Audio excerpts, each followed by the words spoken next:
Hello friends, I am Dr. Veena Patel and you are watching my channel English Literature Gujlish class. અગાઉના એક વિડીયોમાં કે જે મેં ઓલરેડી અપલોડ કર્યો છે તમારા સૌના માટે એમાં આપણે પ્યોરિટન એજની હિસ્ટ્રી વિશે જોઈ ગયા બરાબર છે અને એમ પણ કહ્યું હતું કે આ વિડીયો ખાસ કરીને શ્રી ગોવિંદ ગુરુ યુનિવર્સિટી સંલગ્ન જે કોલેજો છે કે જેમાં મેજર ઇંગ્લિશના સ્ટુડન્ટ્સ ભણે છે તો તેમના સેમેસ્ટર 3માં મેજર ઇંગ્લિશના સિલેબસમાં એ ટોપિક છે. આજે પણ હું એવો જ એક ટોપિક લઈને આવી છું જે ભલે માત્ર એસજીજી યુનિવર્સિટીના સિલેબસમાં હોય પણ ઇંગ્લિશ લિટરેચર એક વાસ્ટ ફિલ્ડ છે એટલે આ ટોપિક સૌ કોઈને જરૂરી થઈ પડે તેવા છે. તેથી વીએનએસજી યુનિવર્સિટીના સ્ટુડન્ટ્સ પણ આ ટોપિકના ને સમજવા માટે વિડીયો જરૂરથી જોઈ શકે છે બરાબર. હવે એસજીજી યુનિવર્સિટીના મેજર ઇંગ્લિશના સ્ટુડન્ટ્સના સિલેબસમાં એટલે કે સેમેસ્ટર 3 માટેના જે સ્ટુડન્ટ્સ છે તેમના ઇંગ્લિશમાં યુનિટ 1માં second point literary features of the Puritan age એ તમને આપ્યો છે. તો આજે આપણે એના વિશે સમજીશું અને બાકીના મારા સ્ટુડન્ટ્સને પણ મારી એવી અપેક્ષા છે કે અગર તમને પ્યોરિટન એજની કોઈ માહિતી મેળવવી હોય તો તમારા માટે પણ આ વિડીયો અવશ્ય જરૂરી બની રહે છે બરાબર. બીજું કે મારી ચેનલ સબસ્ક્રાઇબ કરી લેશો તો તમને એમાં નોટિફિકેશન બેલ આઇકન બતાવતું જ હશે, એના ઉપર ક્લિક કરી રાખશો જેથી કરીને મારા જ્યારે પણ વિડીયો અપલોડ થાય પર્ટિક્યુલરલી ઇંગ્લિશ લિટરેચરના જ વિડીયો હું અપલોડ કરું છું તો એની નોટિફિકેશન તમને સૌપ્રથમ મળશે.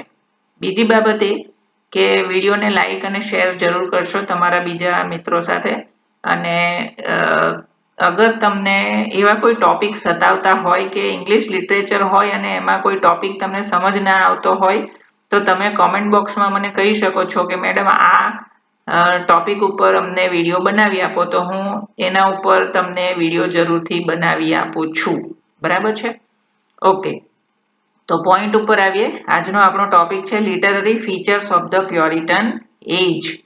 પ્યોરિટન યુગની સાહિત્યિક વિશેષતાઓ કઈ કઈ છે તેના વિશે આજનો આપણો વિડીયો છે.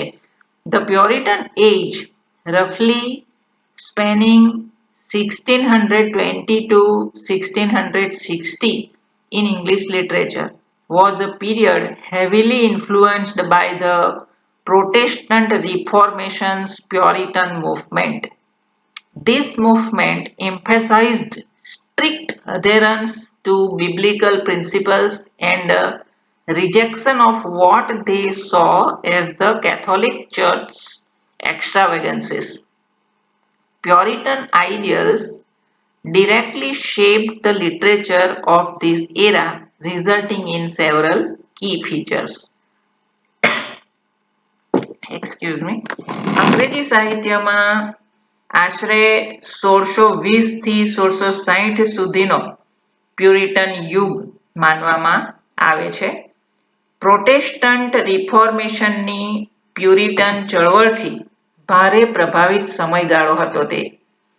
આ ચળવળમાં બાઇબલના સિદ્ધાંતોનું કડક પાલન અને કેથોલિક ચર્ચના અતિરેક તરીકે તેઓ જે જોતા હતા તેને નકારવા પર ભાર મૂક્યો હતો. આપણે અગાઉના વિડીયોમાં હિસ્ટ્રી બરાબર સમજી ગયા છીએ કે પ્યોરિટન્સ લોકો હતા કે જેમના સમયમાં હેનરી 8 રાજ કરતા હતા. તેમણે ક્વીનના સાથે મેરિટલ કેન્સલેશન કરવું હતું તો ચર્ચમાં એમણે જવું પડે તેમ હતું પણ ચર્ચના પાદરી તેમને તેમ કરવા દઈ શકે તેમ ન હતા. તેથી તેમણે ઇંગ્લેન્ડમાં નવા ચર્ચની સ્થાપના કરી અને નવા નિયમો એમણે રજૂ કર્યા. એમણે લાગ્યું કે ચર્ચમાં સુધારાઓ જરૂરી છે તો ચર્ચ સુધારાઓ સાથે એમણે નવા ચર્ચની સ્થાપના કરી હતી. તો હિસ્ટ્રીના વિડીયોમાં તમે જોઈ શકો છો. આ મારો બીજા નંબરનો વિડીયો છે એટલે એનો રેફરન્સ હું બોલી ગઈ બરાબર છે. તો અગર ચર્ચને સુધારવું હોય તો એમણે ચળવળ કરી તેમાં એમણે શું કર્યું કે બાઇબલના સિદ્ધાંતોનું કડક પાલન તો એમણે કરાવ્યું જ બરાબર છે. અને કેથોલિક ચર્ચના અતિરેક તરીકે, એટલે કે એ સમયે જે ચર્ચને એ લોકો કેન્સલ કરવા માંગતા હતા નિયમો, તે કેથોલિક ચર્ચમાં અતિરેક વધારે હતો તે એ લોકો જોઈ શકતા હતા. એને નકારવા પર એમણે ભાર મૂક્યો હતો તે સમયના પ્યોરિટન લોકોએ. બરાબર, પ્યોરિટન આદર્શોએ આ યુગના સાહિત્યને સીધો આકાર આપ્યો. એટલે જે સમયે જે ચળવળ ચાલતી હોય તેના ઉપરથી તે યુગનું નામ પાડી શકાતું હોય છે. તો પ્યોરિટન લોકોના જે આદર્શો હતા એ આ યુગના સાહિત્યને સીધો આકાર આપે છે, જેના પરિણામે કેટલીક લાક્ષણિકતાઓ તે સમયે પેદા થઈ જે નીચે મુજબ છે. તે સમયના યુગની, એટલે કે પ્યોરિટન યુગની મુખ્ય લાક્ષણિકતાઓ નીચે મુજબ છે. એમાં પહેલું આવે છે રિલિજિયસ ફોકસ, એટલે કે ધાર્મિક focus. Puritan literature revolved around religious themes, particularly concepts like predestination, sin, and salvation. Writers aimed to glorify God and encourage readers to live moral lives according to biblical teachings. Okay, ધાર્મિક focus તે સમયે વધારે રહ્યું. પ્યોરિટન સાહિત્ય પર પણ તેની અસર થઈ. જેવું જે સમયે જીવન જીવાતું હોય તેવું સાહિત્યમાં તેની અસર પડતી હોય છે. તો પ્યોરિટન સાહિત્ય ધાર્મિક વિષયોની આસપાસ ફરે છે. ખાસ કરીને પૂર્વ નિર્ધારણ, પાપ અને મુક્તિ જેવી વિભાવનાઓ, એટલે કે વ્યાખ્યાઓ વગેરે એમાં લખાતી હતી. લેખકોનો હેતુ ભગવાનનો મહિમા કરવાનો અને વાચકોને બાઇબલના ઉપદેશો અનુસાર નૈતિક જીવન જીવવા માટે પ્રોત્સાહિત કરવાનો તે સમયનો રહ્યો છે. એટલે કે તે સમયના લિટરેચરમાં આવા પોઈન્ટ્સ રહ્યા છે, આવા પોઈન્ટ્સ ઉપર લેખકો લખતા હતા. બીજું કે તેમની લખવાની શૈલી બહુ સાદી હતી. સાદી શૈલી તેઓ વાપરતા, પ્લેન સ્ટાઇલ જેને કહેવાય. Puritan literature generally favoured a plain and direct writing style. Ornate language and excessive embellishments were seen as frivolous distractions from the seriousness of religious matters. પ્યોરિટન સાહિત્ય સામાન્ય રીતે સાદી અને સીધી લેખન શૈલીની તરફેણ કરે છે. અલંકૃત ભાષા અને અતિશય શણગારને ધાર્મિક બાબતોની ગંભીરતાથી વ્યર્થ વિક્ષેપ તરીકે જોવામાં આવતું હતું.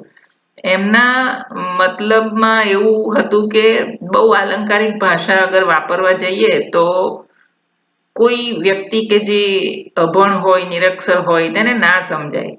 એટલે સીધી સાદી ભાષામાં જ લિટરેચર લખવું એવી શૈલી તેમણે અપનાવી હતી. આપણે જોઈએ છીએ કે હાલમાં આપણે કેટલીક પોએટ્રી વાંચીએ તો એમાં બહુ અલંકારોનો ઉપયોગ થયો હોય છે. તો જે લોકો બિચારા નિરક્ષર હોય, અભણ હોય, અશિક્ષિત હોય, તેમને એવી બધી આલંકારિક ભાષામાં સમજ નથી આવતી જલ્દી. બરાબર, તો એમણે બહુ સીધી સાદી શૈલી અપનાવી હતી લિટરેચર રાઇટિંગમાં. બીજું બિબ્લિકલ એલ્યુઝન્સ, એટલે કે બાઇબલના સંકેતો ઉમેરવાનું એમણે કર્યું હતું. પ્યુરિટન writers frequently used allusions to the Bible to support their arguments and create a sense of familiarity for their audience. Readers were expected to have a deep understanding of scripture. પ્યુરિટન લેખકો તેમની દલીલોને સમર્થન આપવા માટે અને તેમના પ્રેક્ષકો માટે પરિચિતતાની ભાવના બનાવવા માટે વારંવાર બાઇબલના સંકેતોનો ઉપયોગ કરતા હતા સાહિત્યમાં. વાચકો પાસે શાસ્ત્રની ઊંડી સમજણની અપેક્ષા તેઓ રાખતા હતા કે શાસ્ત્રો અગર વાંચો તો ડીપ અન્ડરસ્ટેન્ડિંગ કેળવો. અમે તમને સાદી ભાષામાં સમજાવીએ છીએ કે ડીપ અન્ડરસ્ટેન્ડિંગ તમે લાવી શકો. તો એ રીતે તેઓ બાઇબલના સંકેતો પણ ઉમેરતા જતા હતા લિટરેચરમાં. બીજું, તેમની લેખન શૈલીમાં ફર્સ્ટ પર્સન નેરેશન આવતું હતું. એટલે જ્યારે લખે ત્યારે તેઓ પહેલો પુરુષ એકવચનનો ઉપયોગ વધુ કરતા હતા. Many Puritan works, especially personal narratives and spiritual autobiographies, employed a first-person perspective. This allowed writers to share their own struggles and triumphs in their faith journeys, creating a sense of intimacy and authenticity.